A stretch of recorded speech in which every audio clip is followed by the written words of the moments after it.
There's no better way to get better at football than playing football. So if you want to, Taylor's going to finish it. I've always been confident in my abilities.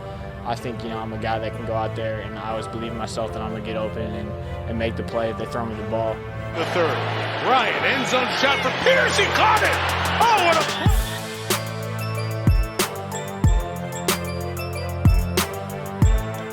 Hello, everybody, and welcome to the Colts Cast. We're here to talk about everything and anything Indianapolis Colts. I'm your host, Jamal Lawrence. Eric is not here with us today, but the show must go on. We're going to continue on giving you guys some Colts content here today, and we got a fun one. We're going to be talking about Big Grover Stewart and why this year can be and should be his year. But before we do that, guys, we got to address the elephant in the room. We all know that the Cardinals have officially released D-Hop.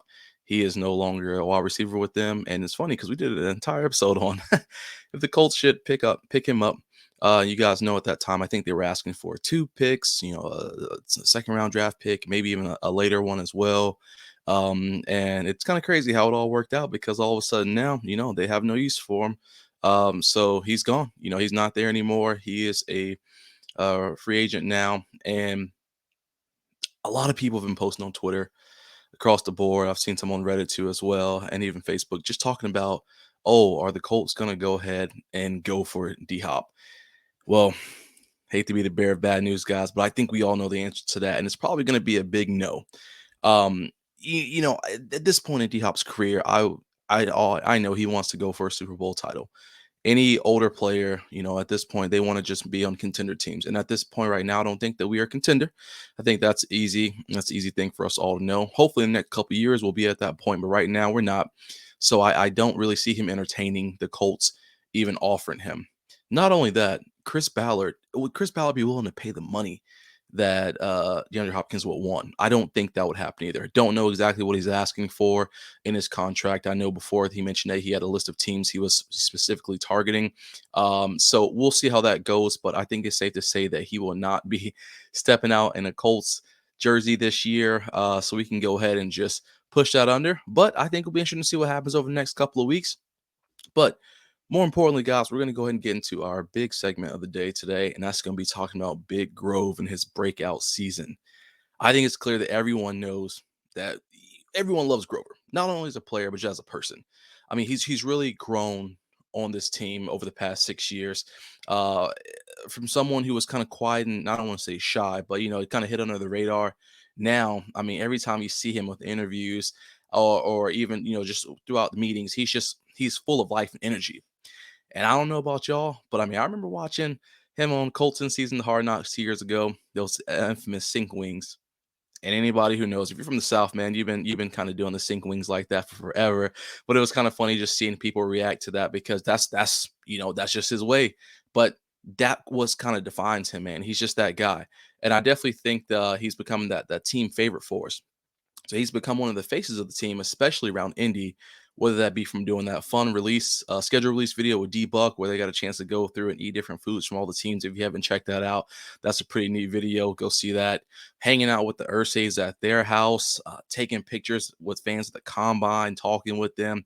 And just saw the post on the Colts Twitter of him literally signing a sink for a fan at an event just the other day. So I think it's safe to say that, he is becoming a household name, at least in Indianapolis. The love he receives from the fans and what he gives back, it doesn't go unnoticed. So while he's riding that high, why not have a breakout season? Why not go ahead and do it? We're going to talk about it here in just a second. Before we do, I want to go ahead and give a quick shout out to our sponsors at Manscaped.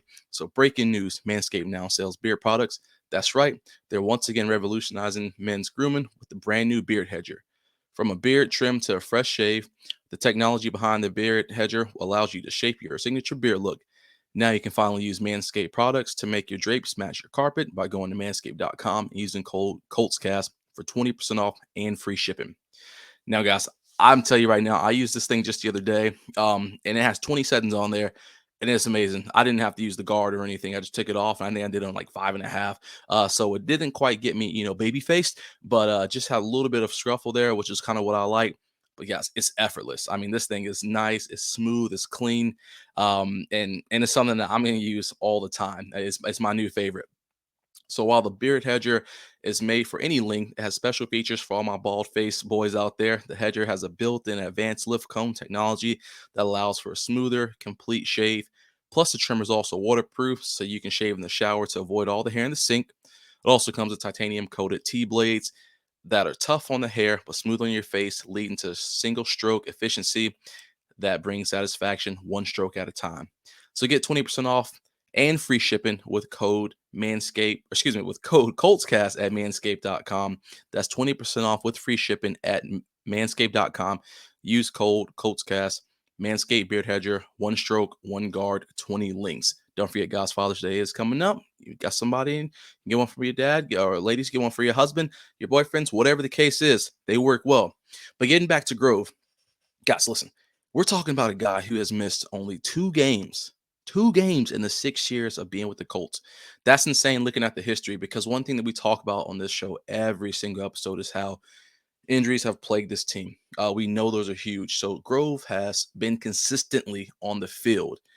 That's huge when I think of a player and how they develop and how they get better, because you don't get better when you're not on the field. We all know injuries set you back. You have to get back to game speed. You have to get back acclimated to everything that's going on. Well, when you're not missing games, you're only getting better, hopefully.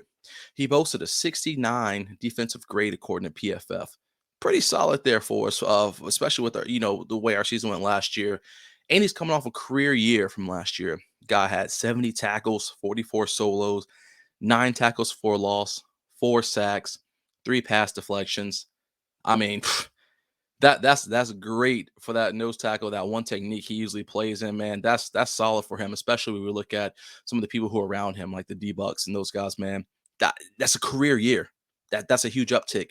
But only thing is, I feel like a lot of it got overshadowed this season by the poor team play. I think that when we look back at kind of what happened, of course, obviously the offense was completely sloppy and the defense was good. It just didn't play. They didn't play as well as they did the year before that.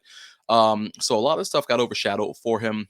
I personally feel like, but I think that he has a chance, and we have a chance now with the whole new offensive mind and then kind of the way this year is going to potentially plan out for us. And in the future, the next couple of years, to elevate that game to the next level. He even mentioned that he felt like he was snubbed from a Pro Bowl selection. Big Q said that he would have given up his selection and give it to Grove because he deserved it. And I can't argue with that. I mean, like I said, a career year with the numbers he has there, especially not even being like that pass rush specialist, kind of like how DeForest Buckner is. I mean, I think that he put up some great numbers there. Now, we all know that it's every player's goal to get to the Pro Bowl, or obviously get a Super Bowl as well. But I really feel like this year he's in the optimal position to do it. I mean, this Gus Bradley defense is made for a D lineman. It's for them to eat, and it counts. It counts for every single play that they're out there. The defensive line, that pass rush that he's trying to bring into it is what Grover can really thrive and shine with this upcoming year. He has that first year under his belt. He now has an opportunity to go in there and really develop even more with Gus Bradley's defense in there and make himself better. His field awareness is one of the biggest things that I like from him. I think it's been up. His ability to disrupt plays continues to get better. If you ever go back and watch any film of him, kind of what he does, and which I like, is he'll square up with the offensive lineman, and then once he kind of gets settled in, his eyes are in the backfield looking to see whether or not the ball's being run, it's going to be a pass, and he makes his reaction off of that, which, again, obviously that's a defensive line's job, but I feel like he's really done a great job of getting better at that and really understanding how to find where the ball is. Then once he finds it, he's able to shake the offensive lineman off of him and get back there and disrupt the play. Not saying he's going to get every tackle, but he's going to get back there and disrupt the play. Those assists count for something. And even if he doesn't make that tackle, you shake up the lineman, you get them off center, then the running back has to adjust or the quarterback has to adjust. Now all of a sudden the entire play is off tilt. So that happens because of his efforts he puts in every single play. And I really like too is he never gives up, man.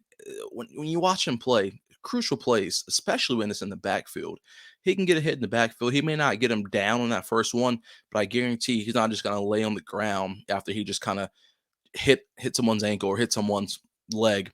He's going to get right back up and try to still make that tackle. And that's what you need, because the effort has to be there every single play. Because we know, let's say the running back shakes a defender in the backfield, shakes a defensive lineman in the backfield. Well, we know once they get that breakaway speed, it's going to be a long day for a defensive lineman to try to catch up with them.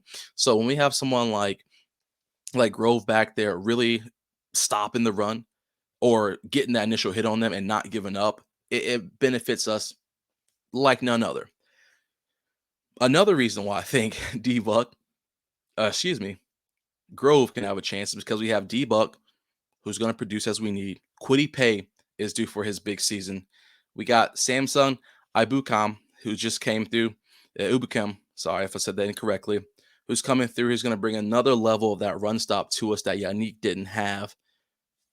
I think that just really gives Grover the chance to elevate this game, because we have so much looks going to everybody. We have 4 linemen down there. We got 3 we got to be worried about. And Grover is that guy to now come up with that nose tackle, that one technique spot, and bust through there and really get back there to the quarterback. I mean, he's mentioned in his media days that he really wants to get better at his pass rush. He said he's leaned up. He's going to get more explosive.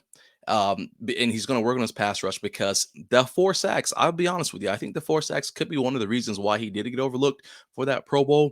And then I don't think he's happy with that. I really feel like he's at a point where he thinks he should be producing more, because he wants to get that Pro Bowl. And I'm not mad at it. And if he thinks he can produce more, then by goodness, do it. Do what you got to do. And if he's been leaning up, I mean, it's going to be dangerous out there with him. And like I said, he doesn't want to get off the field on 3rd downs. He mentioned in the media day, which is good. I hope we don't. I mean, I hope we have a lot of 3rd downs. He can stay out there and make something happen. But I think he's going to set himself up this offseason to be the best he can be. Not only because he felt like he got snubbed this past year, but also because we're going into a contract season for him. And guys, we know he wants to get paid. I think it goes without question. The Colts and the Irsay family want him there. We want him to remain in Indianapolis. He spends time with the family. Um, he is becoming that household. He is a household name in Indianapolis. Not really sure how it goes throughout the rest of the country for Colts fans, but he is a household name in Indianapolis, and I mean he's seen throughout the city doing things. So I really feel like at this point, I don't want to say it, all the marbles are there for him to really try and set the tempo for this upcoming season for him. And I really think with a contract year like he has this year, he's going to blow it out the water. And I think the Colts are going to want to pay him. I mean, when he signed that 3-year, $30 million extension 3 years ago, I don't know if the Colts thought that we're going to be seeing the productivity out of him that we have. I'm sure in theory, you always think that we would see that. But being honest, I don't know if they thought that. Well, now he's really shown that he's here for the long haul. He wants to do this. So why not go ahead and let's get that extra money under his belt for him if he produces this year, because I feel like he definitely will. And it'll be a great year for him, great year for the Colts. And I think that we can do big things with him. So Grove, this is on you, my guy. It's your year. It's your time. Let's make it count. They're going to give you all the tools. And I think he's going to work as hard as he can this entire offseason to be the best he can be. And it's just going to be a great time to see him out there on the field and producing, man. And you got to love his attitude day in and day out. So, Grove, let's make it happen. Career year this year. Let's do better than what we did last year. Hey, shoot for 6, 7, 8 sacks if you can. Let's get that Pro Bowl. Let's get the season rolling for us. And let's take it to the next level, man. That's going to be it for us today, guys. Appreciate you all listening. We'll be back here next time with some more Colts content. But if you're out and about today, enjoy this great weather in Indy. Enjoy the race. Happy holidays to you guys, Memorial Day. Take care, and we'll be seeing you soon. All right, peace.